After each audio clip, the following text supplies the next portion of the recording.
Good Wednesday evening, everybody. Welcome to Direct Line Live, brought to you by the Montgomery County Republican Club and the MDGOP. My name is Jackie Saxton. I'm your host, joined by my co-host, Mark Unkefer. And tonight we're joined by former COO at the U.S. Agency for International Development, Bonnie Glick. Bonnie, thank you for joining us tonight. Jackie and Mark, it's always a pleasure to be here. Thank you for having me. I spoke too soon. My mom is watching. It's a good thing I fluffed my hair. Hi, Mom. We don't have Dwight tonight, who's out on the campaign trail behind the scenes. So we're ably assisted as we go forward on this. Bonnie, I think topic we were going to talk about foreign policy, but sort of topic one for most people these days has been the war in the Ukraine, the Russian invasion of the Ukraine. And there seems to be some change in opinion. I think people are associating the war with the impact that we're having with the economy, or at least associating some of that. Any thoughts about kind of what the likely outcome is, and do you see a change in U.S. opinion towards that? So I think that American opinion, public opinion, was solidly behind the people of Ukraine, particularly with their president, Volodymyr Zelensky, who is such an extraordinarily compelling young leader, unwilling to abandon his country in the face of Russian aggression that came out of nowhere. So I think that the American spirit is very much with Zelensky and with the people of Ukraine. The issue, I think, has come down to attention span on some level. Americans don't tend to have a very long level of patience for any situation around the world, and we quickly move on. It's our nature to what is the next thing. And the situation in Ukraine is drawing out longer and longer, and it's surprising to a lot of us. It's also not something that we're familiar with as Americans, a large-scale war in Europe. For most of us, this was something of our parents' or our grandparents' generation. We didn't grow up with a large-scale battle for national sovereignty and national borders in Europe. So hence the initial, we're behind the Ukrainians, but the longer this is drawn out, the more confusing it is to us. The contrast there, though, Mark and Jackie, is in Europe, the Europeans in the EU and in countries that border Russia have solidly lined up with Ukraine in support of Zelensky, in support of the Ukrainian people, and in support of millions. At last count, I think it was over 6 million Ukrainians who have fled their homes and crossed a border into a neighboring country. Additionally, there are 8 million Ukrainians who are internally displaced within Ukraine. So think about that. 14 million people, 14 million Ukrainians are not sleeping in their beds at night. They're not in their homes. They're not where we would all hope that they would be. That the Europeans have longer memories than we do, and the war against Nazi Germany was fought on their territory. In the United States, what it's come down to is a conversation about assistance to the Ukrainians. And at the end of the day, this comes down to how much money will it take to remove Russian troops and to restore Ukrainian sovereignty. President Zelensky has stated explicitly that he will accept no end to the hostilities that doesn't result in complete restoration of Ukrainian land, as well as Russian reparations. And those dollar amounts will certainly be significant, and Russia's economy has been crippled, although not completely disemboweled, through international sanctions.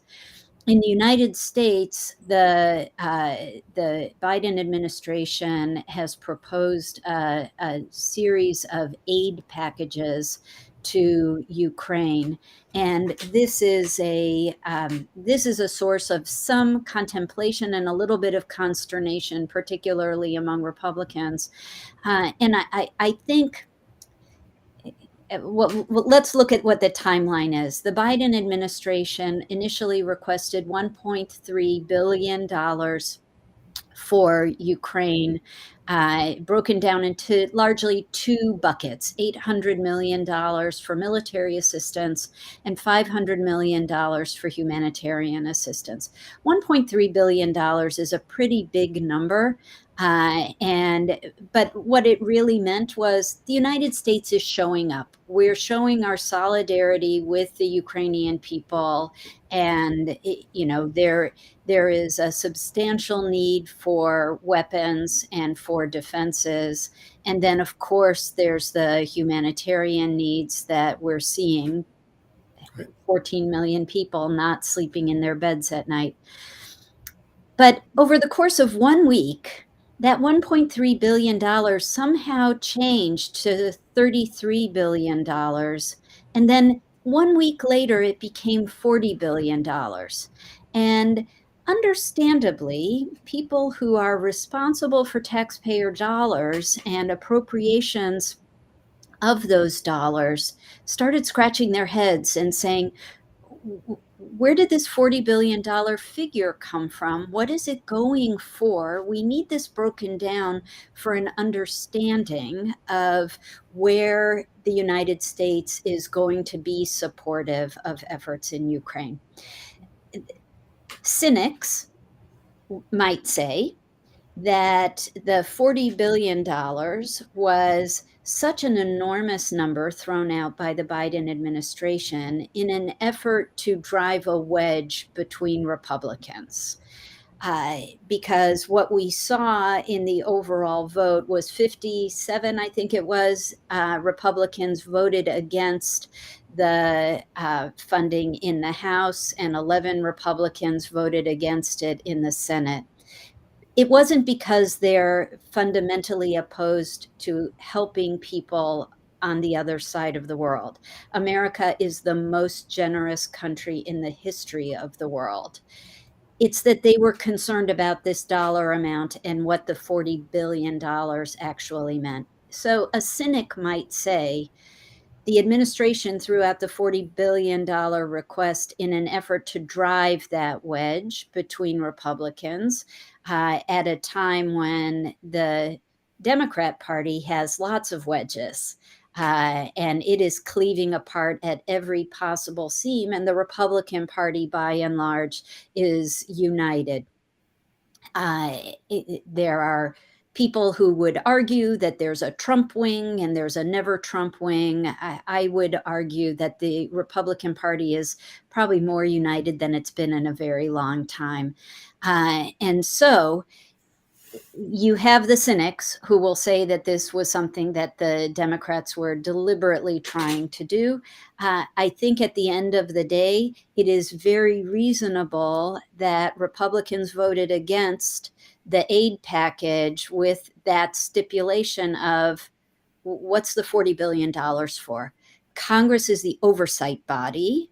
And if the administration putting forward $40 billion request cannot account for where that $40 billion goes, it is incumbent on Congress to say whither the $40 billion. And I think that that's what the Republican concern was, hence their votes. And that was specifically one of the items. Rand Paul's recommendation was to have an IG attached to those dollars. Yeah. So the issue was the oversight, which by suggests that some level of funding could have been he would have been fine with, except for having that oversight.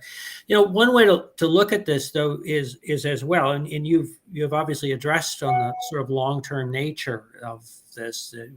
The expectation is not that it's over in a matter of weeks. This is a war, depending how you want to count it, that's been going on since 2014. Now, it was focused in the eastern part of the country. It was obviously it was a little green man invasion, but it was not a full-scale invasion as Russia. But it is, in fact, been a conflict that's been going on for roughly 8 years.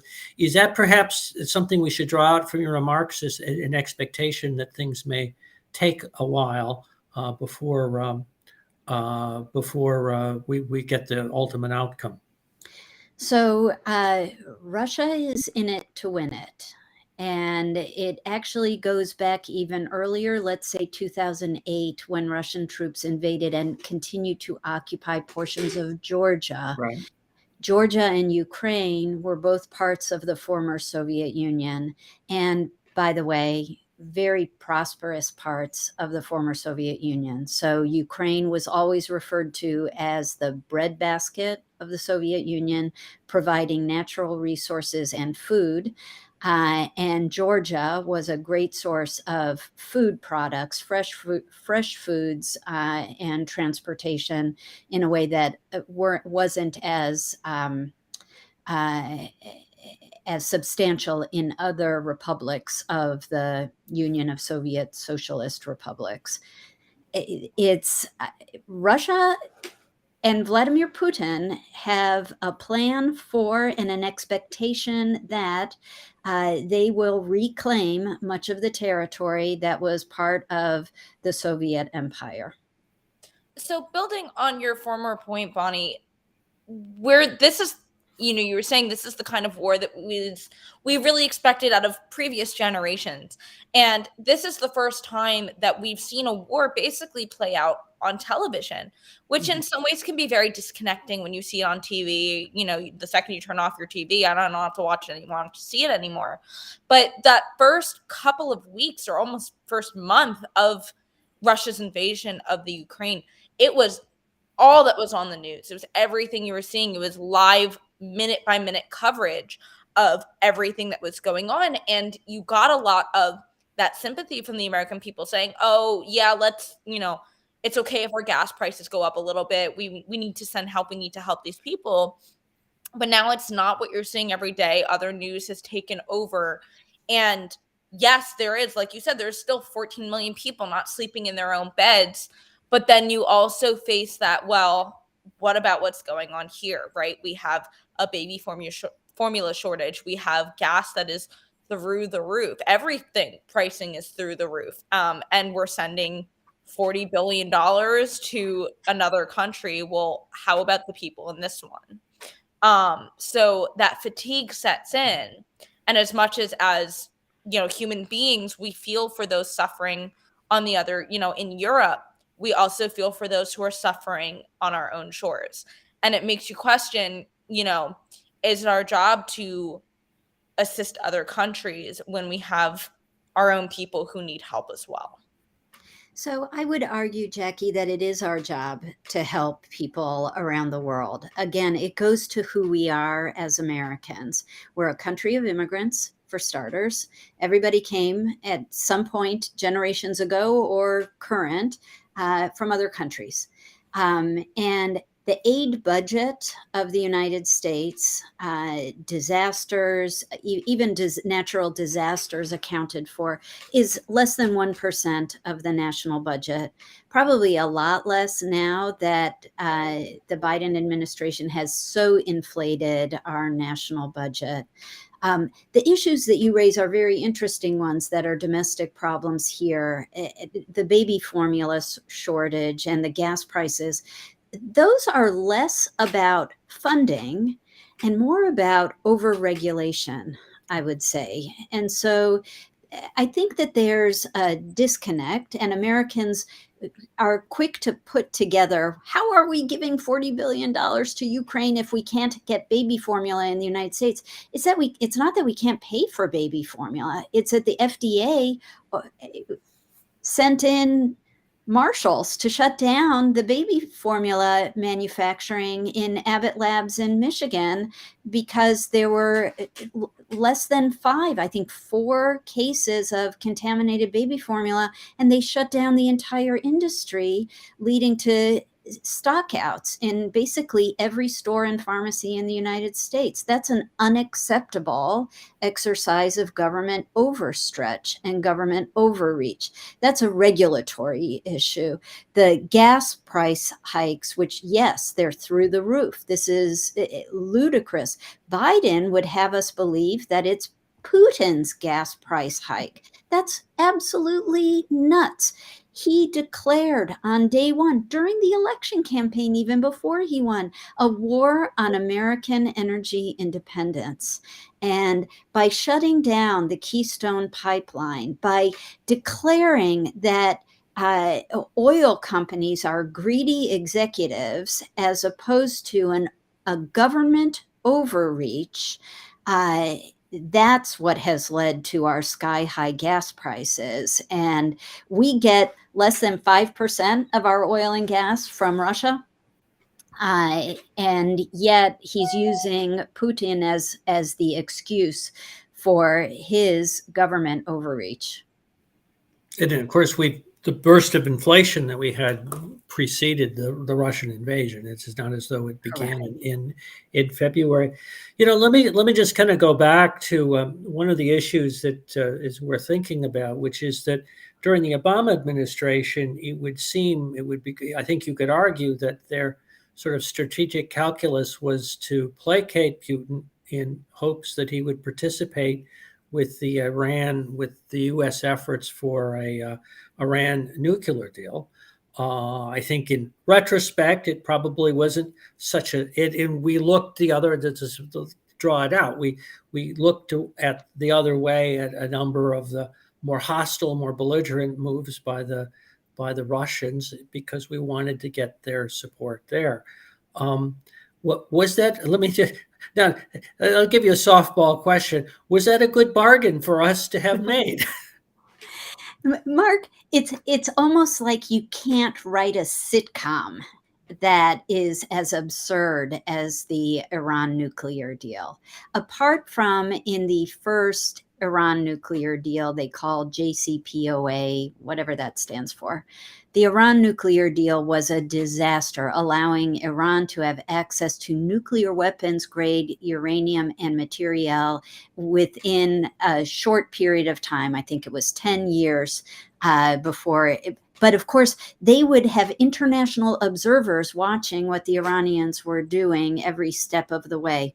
Well, Iran immediately stopped allowing the IAEA, the International Atomic Energy Agency, to show up for its monitoring visits. And Iran was fast on the way toward acquiring enough weapons-grade uranium to build nuclear weapons capable of hitting our allies in the Gulf, Saudi Arabia, the UAE, in Israel, and even with long-range capabilities potentially of hitting us here in the United States. So President Trump looked at this and, the ultimate deal maker said, this is a really lousy deal, and he walked away from it.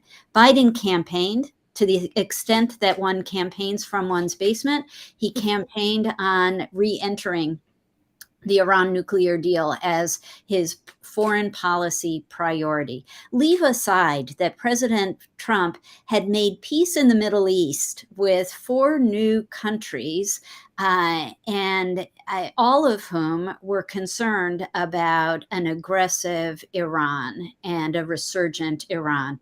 Biden flipped that on its head, claiming, I know better. And what does he do?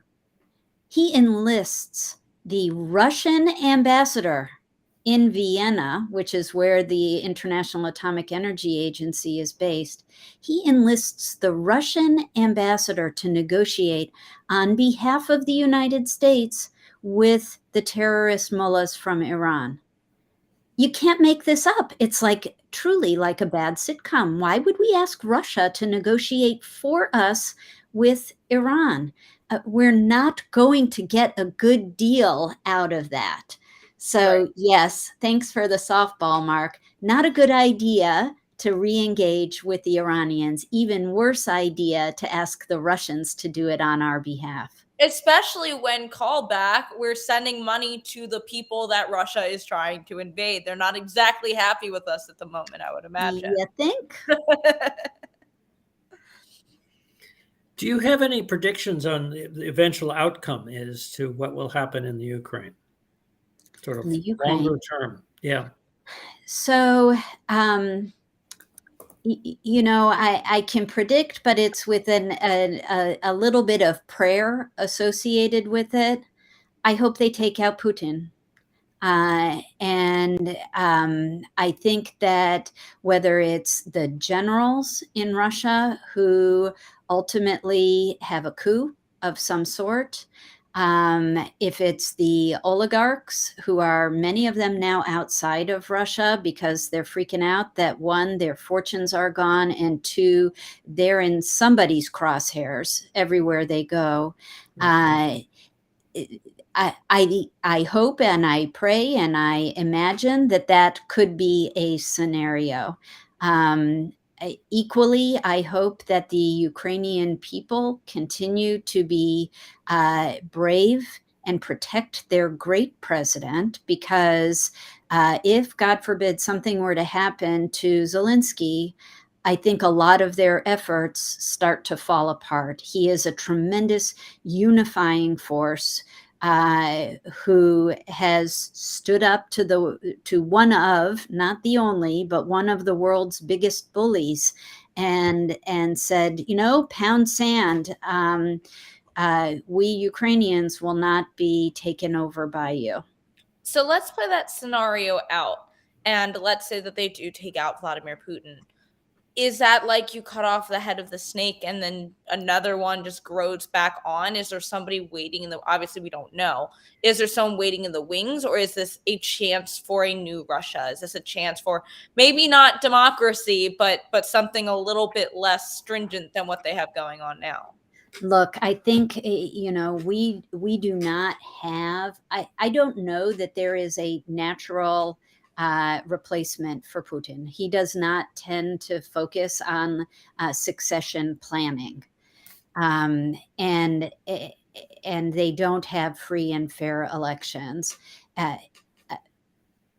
What we do sometimes, maybe all the time in the United States, is we ascribe our values onto other nations.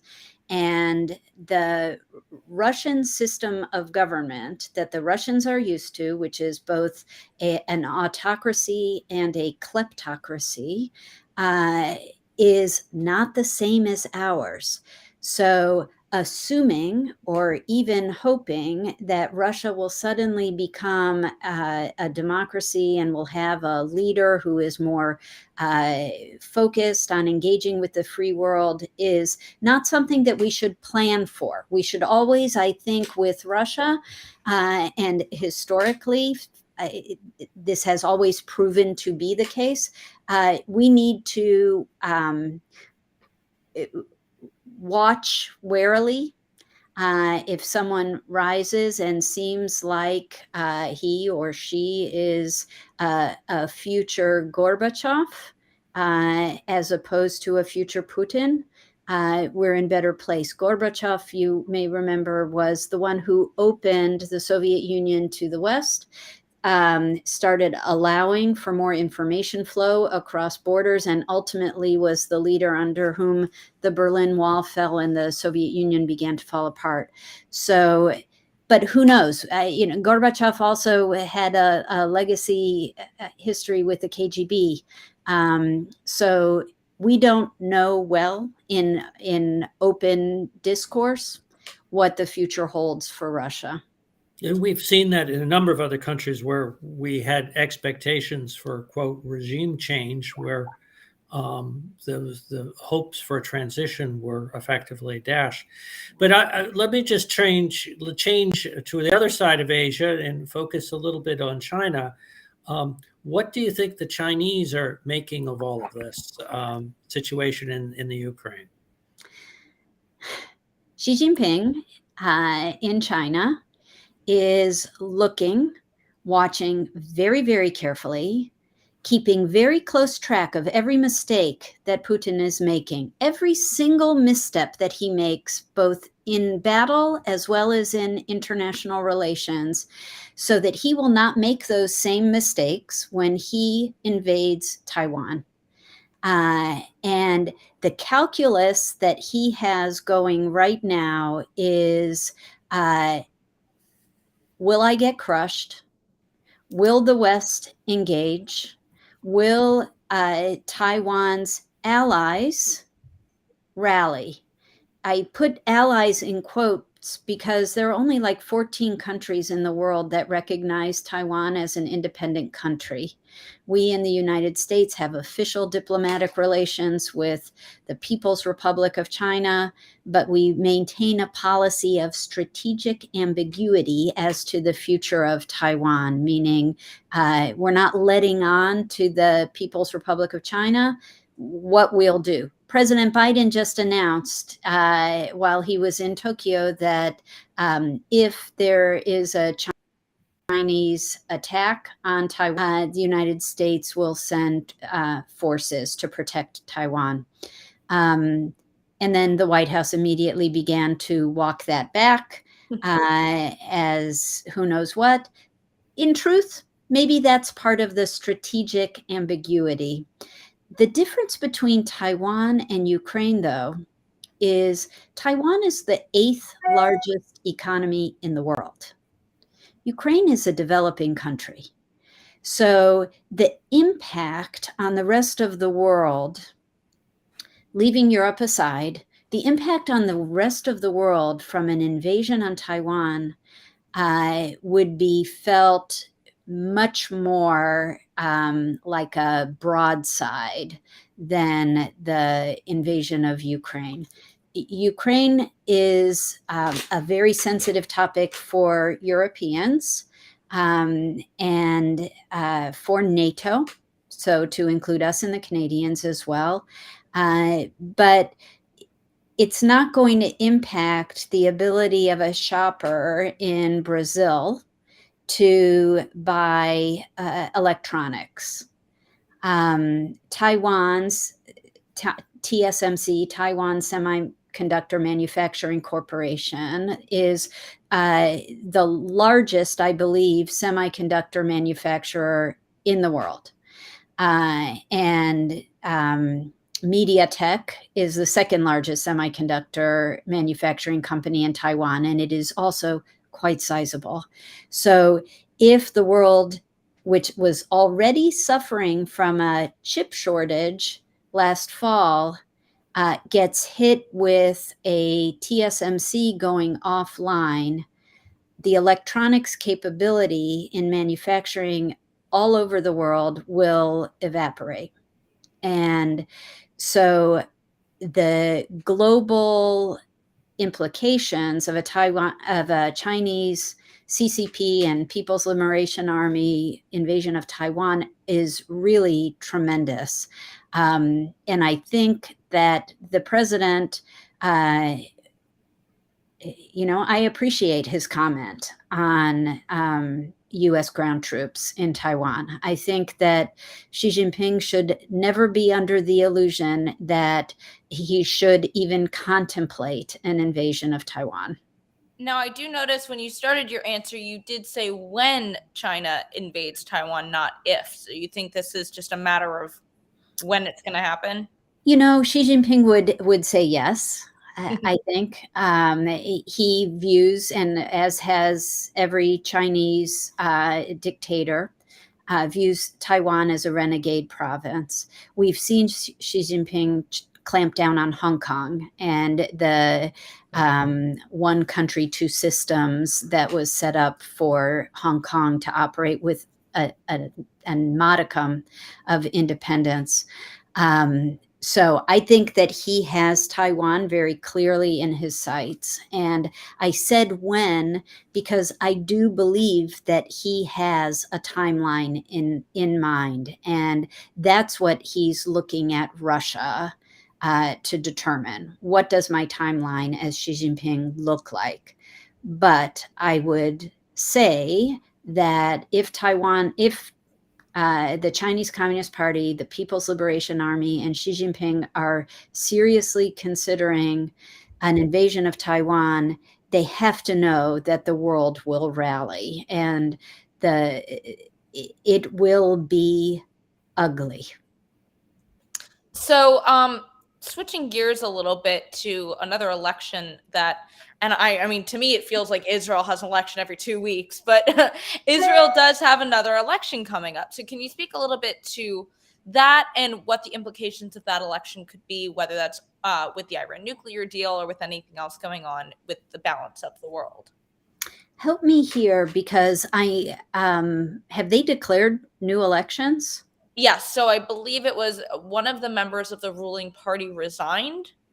So now the Today? balance is off again. No, this was last week, I think. Oh, okay. So I think that's been rectified. One Okay. of the Arab coalition members of the ruling coalition, or maybe two of them, had left the coalition, which left open the possibility that the opposition would call for new elections, and the ruling coalition would not be able to push back on that. But they have reintegrated into the coalition. So there was a moment when it looked like Israel would have its fourth elections in like 3 years or 4 years. I mean, really nuts. That's not a way to run a government. And people may talk about the polarization in the United States, and there's so much instability because the D's and the R's can't get along. But a two-party system like we have here is so far preferable to a parliamentary system where you have 1,000,001 different parties, each jockeying for their own position. The inherent stability that's built into a two-party system is, I would say, the best system. And the British colonial experience in so many countries around the world, including in Israel, has left them with this parliamentary system that is really nutty and inherently unstable. It makes it hard to govern, doesn't it? You might elaborate on it, because it is different than a lot of parliamentary Yeah, systems. I mean, I have trouble understanding. I'm like, wait, In you're that- having an election again? So with proportional representation, I mean, you have this out of 120 seats of the Knesset, that an election ends up only changing a few seats, and the ability to put together 61 seats becomes really a challenge. It's a challenge, and Mark, to your point, it really ends up relying on these swing small parties.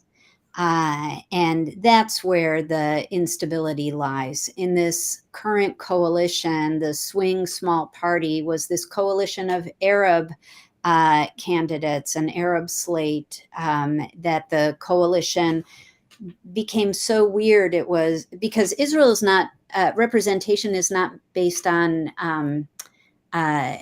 residence, but just rather on a party affiliation. And so you have the ultra right side of the party forming a coalition with a bunch of cats and dogs to include this Arab party. It is a coalition of very strange bedfellows. And on some level, it's surprising that it has lasted this long. But at the same time, when you're constantly at the mercy of small parties that often represent fringe groups, it makes it very hard to do things like fight inflation or fund national priorities that are anything other than defense. And the only thing we ever hear in the American media is about, the Middle East and attacks from Syria or Lebanon or Iran or whatever, always with a foreign policy or a military policy direction. We don't hear about things like health policy or how to curb inflation. What does economic growth policy look like? And on some level, it's because these are hard things to do when you don't know if the government is going to last into the next fortnight. Right. So yeah, because that definitely, I mean, we could have you back on for a whole episode on how the Israeli government is structured, because it still confuses me. In the last 10 minutes we have, I feel like we'd be remiss if we didn't take a few minutes to talk about the events in Texas. Obviously we're watching the death count go up. The whole thing is just tragic. And I've had a lot of conversations with a lot of people over the past couple of days. And to us as Republicans, it seems like the solution is pretty obvious, right? If we have armed SROs in schools, it'd be a lot harder for somebody to come in and shoot up the school. That's my take on it. I mean, you're a parent, Mark, you're also a parent. So I'm sure this hits a lot harder for you guys, thinking that could have been my child, if my child was still in elementary school. So I'm curious on your opinions on what's happening, what should we be doing, what should be the response from the current administration. This is horrible, right? There is just there's no sentient being that can feel anything other than true heartbreak at what happened to those children. I hear on the radio they're called students, they're children. This was a fourth grade classroom. And there's no way anyone can justify in any way what happened, or make an excuse for how it could maybe not have happened. It's just tragic. Your point about SROs is also, I would say, on some level, Jackie, tragic. And I look at it nostalgically. I grew up in the inner city in Chicago on the South Side, and we did not have armed police in my high school because we had a principal in the school who was a badass, and she did not tolerate gangsters in our school. And we were a public school, and 85%, 90% minority students. And she expelled students who had ties to gangs, even if they lived in the neighborhood. And principals were given the authority to act. When she retired, and she retired after being a principal probably for 30 years, when she retired, my sister was in high school still. I had graduated. And that's when the metal detectors came in, and that's when the armed police came in. And it sets a very different tone. And we had a weaker principal in the high school. At the time, when I was in high school, the Chicago public school system was called the worst public school system in the United States by the Secretary of Education. And it was.